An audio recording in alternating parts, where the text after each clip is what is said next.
There's nothing. Only warm primordial blackness.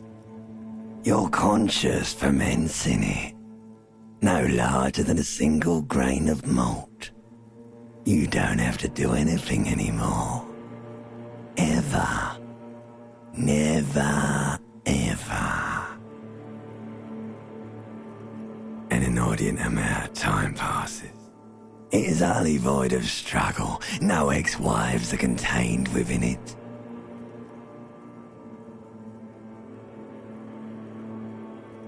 Yes, it is. An awareness creeps up on you.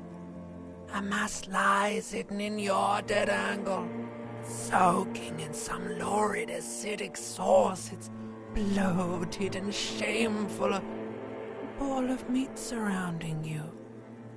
This is a terrible line of questioning, and it will only lead to more awareness of the meat thing. Ex-love, ex-tenderness. It is foolish of you to resurface to the loss. Not after all the damage you suffered to get here. Some of it irreversible. Stay. Sail with me through the abyss of pelagic zone.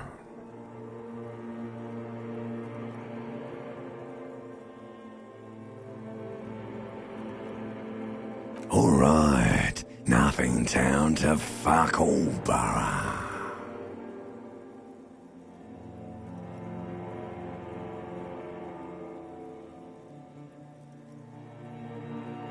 Great choice, Elder One. It has always been like this, and it always will. The song of death is sweet and endless. But what is this? Somewhere in the sore, bloated man-meat around you. A sensation. Like a fly to the ointment, your conscience sticks to it. The limbed and headed machine of pain and undignified suffering is firing up again. It wants to walk the desert, hurting, longing, dancing to disco music.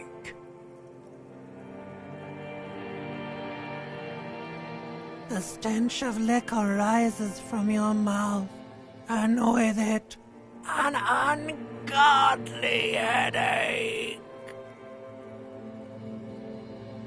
A fiery streak penetrates your skull, trying to force your eyes open.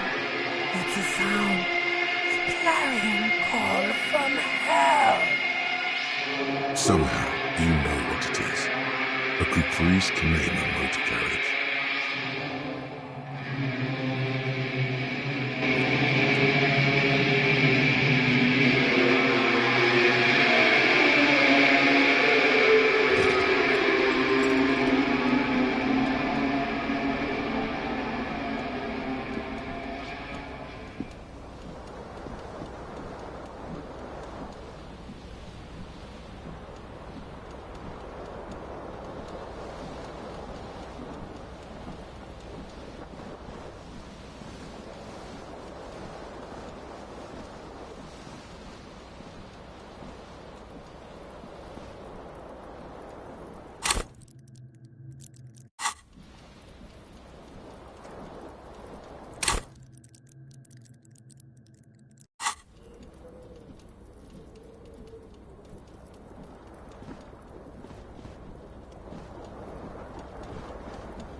A mirror hangs above a bent and broken sink. In a fierce discharge of masculine energy, someone has ripped half the faucet off. Was this not the same Elo that founds empires and lays waste to cities? Virile, uncaring towards the little things? Probably not, no. Hot water sprays from the faucet's base, and steam covers the mirror. You cannot see yourself, just a vague impression of a man. Suddenly, you realize you have no memory of the face that awaits you there, underneath the soft vapor.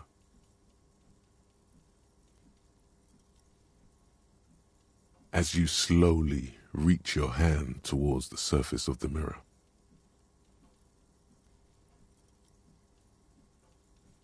yeah, there is definitely something wrong with it. Where to even begin? There is the bloatedness, then the swollenness. It's like there's an upholstery of alcohol underneath your skin. Bet you are. Your nose feels like a small balloon in the middle of your face. It hurts when you honk it. It doesn't appear to be a particularly tiny nose either. Not with all the drinks it's absorbed for you.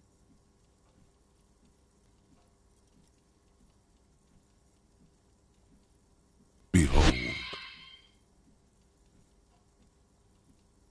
You have no idea who this thing is, do you?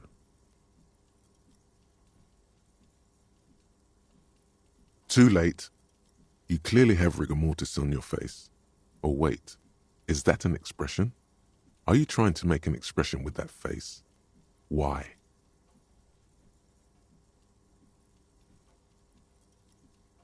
Please stop. It's horrible. You're scaring yourself. Oh my God. You can't stop. It's like it's not even voluntary anymore. You have worn that grin into your face and now it won't come off. What does it even mean? What is the emotion you're trying to convey?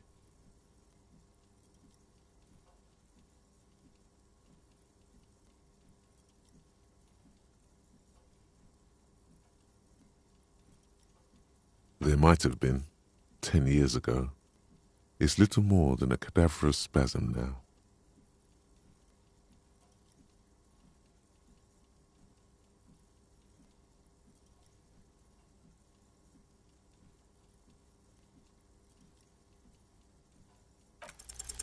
Like the rest of you, it comes from a bad place somewhere in the past.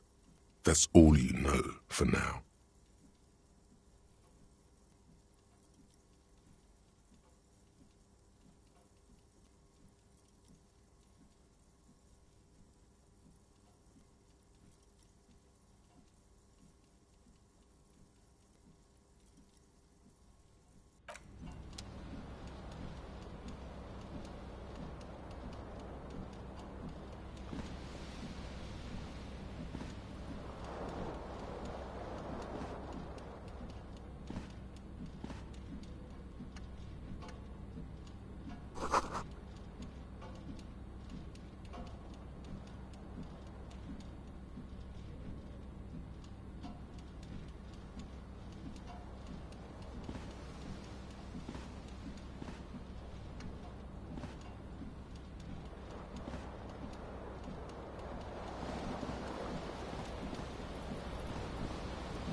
You hear a jingle. Keys are clinking in the pocket of your flare-cut pants. It says, whirling in rags, on the aluminium keyring.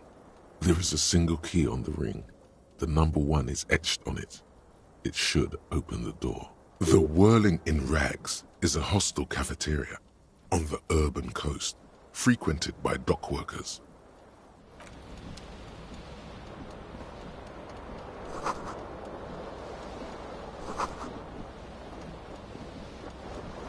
This fan has two chain pull switches. One ends in a tiny fan, the other in a light bulb. A truly horrific necktie has somehow attached itself to one of the blades. You reach out to grab the tie, but what's this? Diffuse, radiating chest pain. Doom comes over you. This is bad. Feels like sharp stones grinding in your chest and keeping you from moving. For quite a long time. Still ongoing. Now is a good time to start worrying. Finally, the pressure recedes. You find yourself covered in cold sweat and trying not to move, hoping it will keep you from dying. You know what you should do. You should stop the fan and then try again. Do it if you want to die. The stabbing pain in your chest is telling you. You're hanging by a thread here. The blades come squeaking to a halt. It should be easier to reach the tie now. Oh no, it's happening again. You didn't catch it, and now there's a numbness in your left arm, plus half your chest. It's even worse this time. Maybe you should stop trying to catch the tie. Still happening. Definitely worse than the last time. Finally, the stabbing recedes. You could try doing it again to see how painful it gets, but you would probably die. A terrible mistake. Turn the lights off immediately. You can practically feel the photons burning a hole in your brain. Your eyes burn with photosensitivity. It's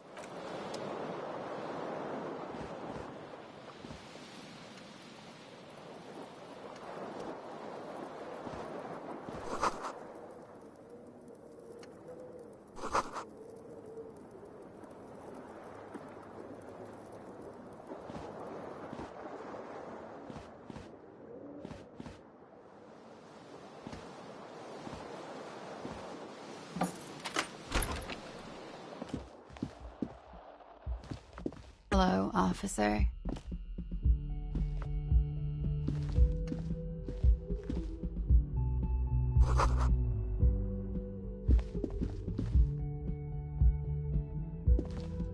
The young woman raises a cigarette to her lips.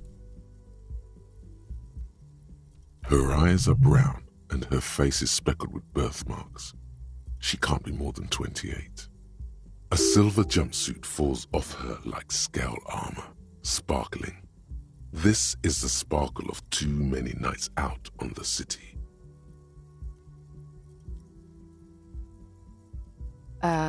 No.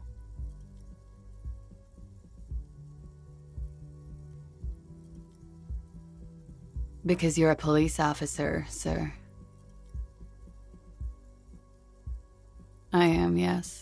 Unless you've been feeding us a set of very well-rehearsed lies all this time. You've been here for 3 days, on official police business, no less. Couldn't say. In truth, so far, mostly drinking. You have no doubt about the drinking. But do you strike yourself as a tight-lipped drunk? She must have heard something.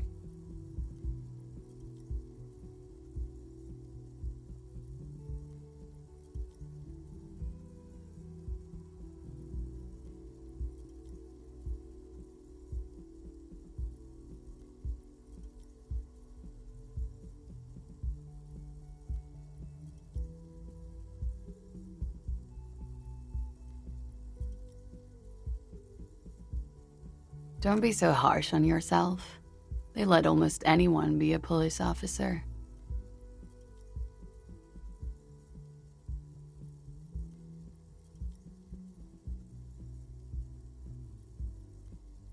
Could it be because of the drinking? She hasn't had time to put her makeup on. This is her morning cigarette.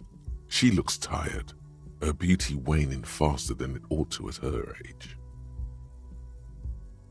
She nods.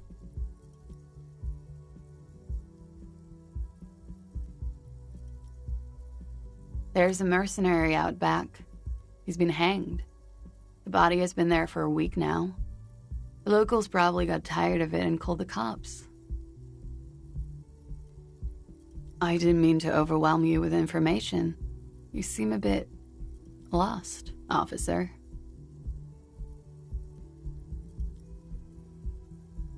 Of course. Be careful, officer. They don't like the police around here. Something stirs in you as she's about to go. Call it an instinct, a need. The need to ask questions. It's like you said the words 1,000,000 times before. She looks back at you, a light glinting off her eyes.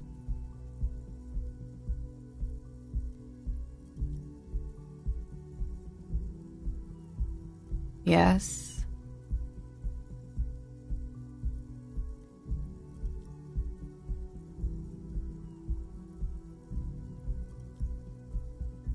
There was the usual ruckus. Loud disco music. I couldn't say. It's impossible to hear people speaking from over here. Oh, yes. Various artists. Ostentatious orchestration prime among them. Oh, that. Yeah. Whoa. The less said about oh, the better. Oh, were huge where I come from. I was very young then, of course, like 7. Life gets hard, but we go on.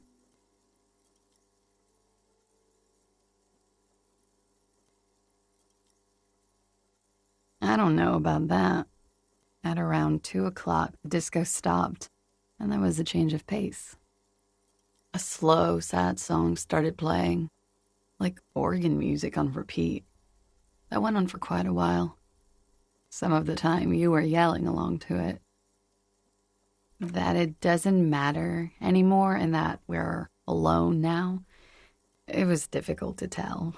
The song itself was very quiet and soft, but you sounded like a winded boar, sir. It was hard to understand what you were singing on top of it.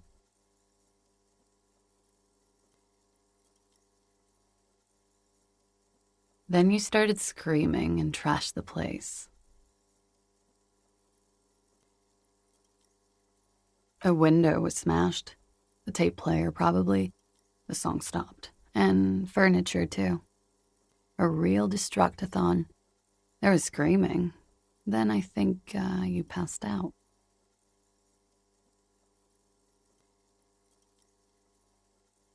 There was.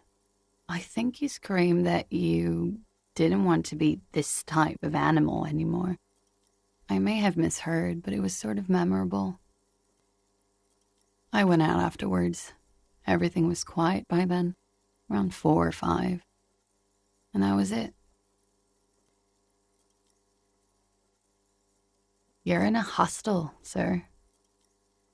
We are in Revachol. Revachol is the disgraced former capital of the world, divided into zones of control under foreign occupation.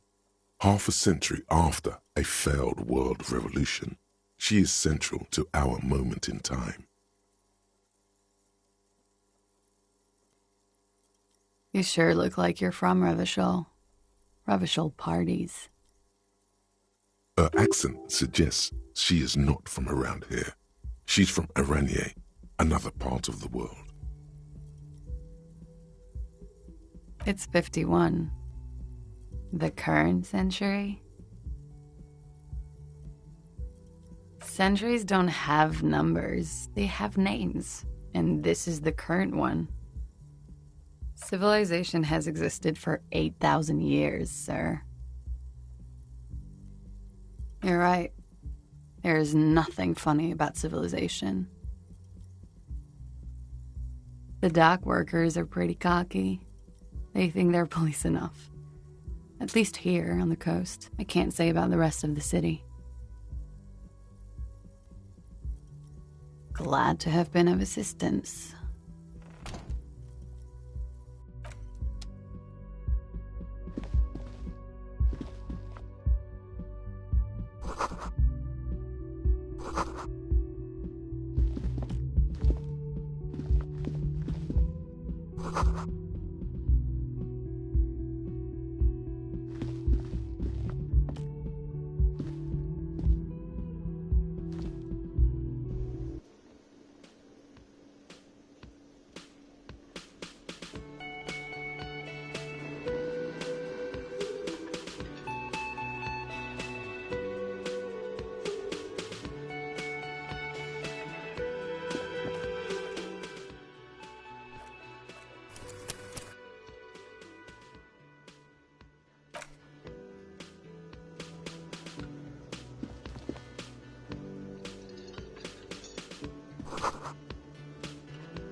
A man in his late 20s stands behind the counter, inspecting a stuffed seabird. As you approach, he gives you a sideways glance. Everything is cool between you and this guy. He's a big fan. Make some small talk.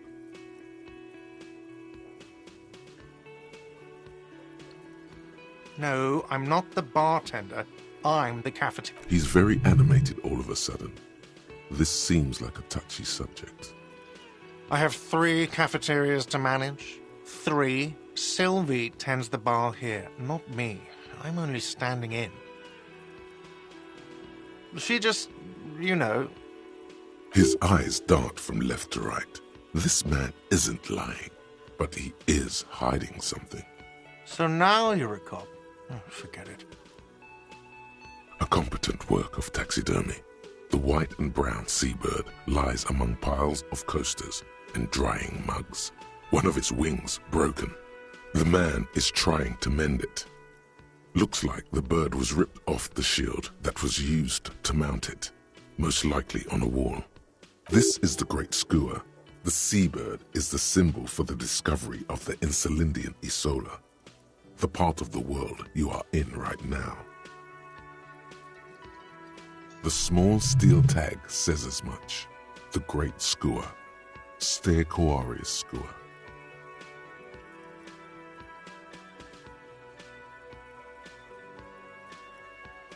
Look, your buddy is over there.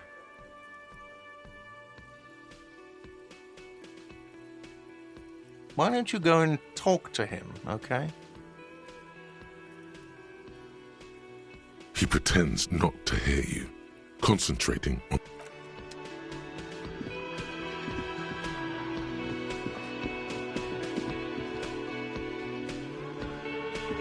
A bespectacled man in an orange bomber jacket is tapping his foot on the floor.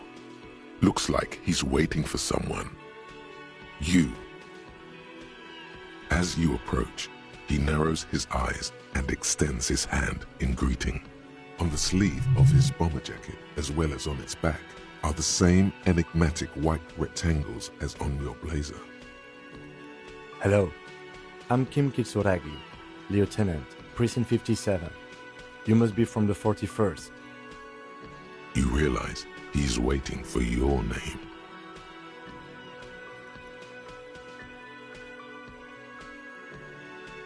Okay then.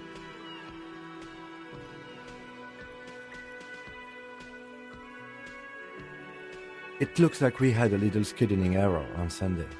Saturday too, actually. Have you had time to talk to the manager here? What he means is, he has been trying to meet up with you for 2 days, but you have been otherwise occupied.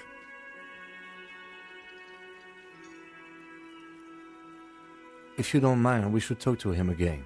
Ask him for a rundown of the area, now that I'm here as well. I understand the scene is out back, right?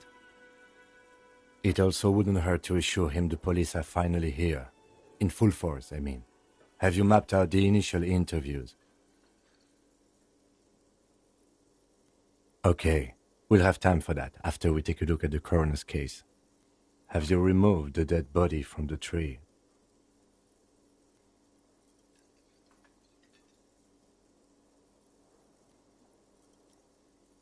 So, the body is still in the tree, where it has been hanging for 7 days straight.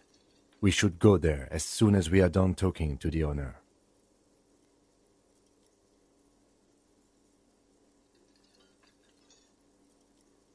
After you, officer. If you're about to embark on an investigation, shouldn't you have a badge? You mean you don't have a badge? Losing your identification card is a serious matter. My vehicle has a shortwave. You can use it to report your badge missing. I advise you to try to locate it as... Lieutenant Kitsuragi is now in your party. You can talk to him whenever by interacting with him.